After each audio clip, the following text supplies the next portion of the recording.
Students, today topic is effect of concentration, temperature and pressure on chemical equilibrium. First of all, we will discuss about according to the Le principle, what is the effect of concentration, what is the effect of pressure changes, and what is the effect of the temperature on chemical equilibrium. First of all, Le principle. According to that principle, effect of change in concentration: when concentration of any of the reactants or products is changed, the equilibrium shifts in direction so as to reduce the effect of that change in concentration that was made.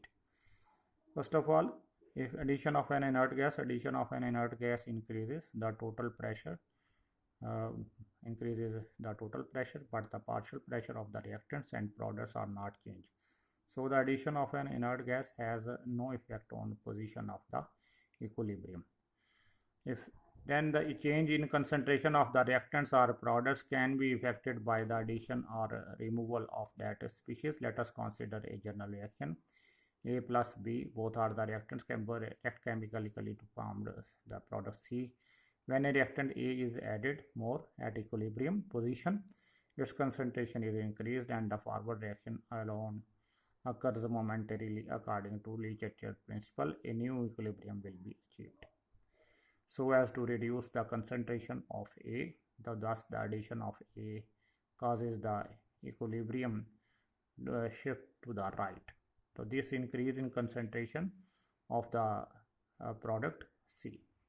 So, similarly, decrease in concentration of A. If you remove the concentration of A on the reactant sides, its removal from the equilibrium mixture, then the equilibrium will be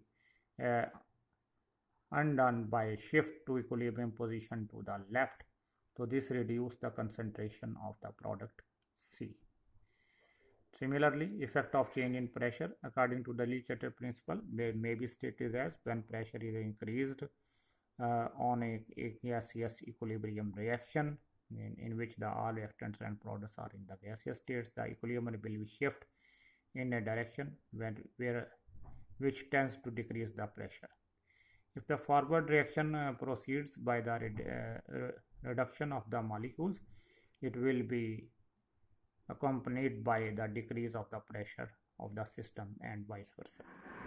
For example, consider a general reaction. A plus B, both are the reactants, react chemically to form the C. The combination of A and B, these are the two reactants, produce a decrease in number of molecules, while the decomposition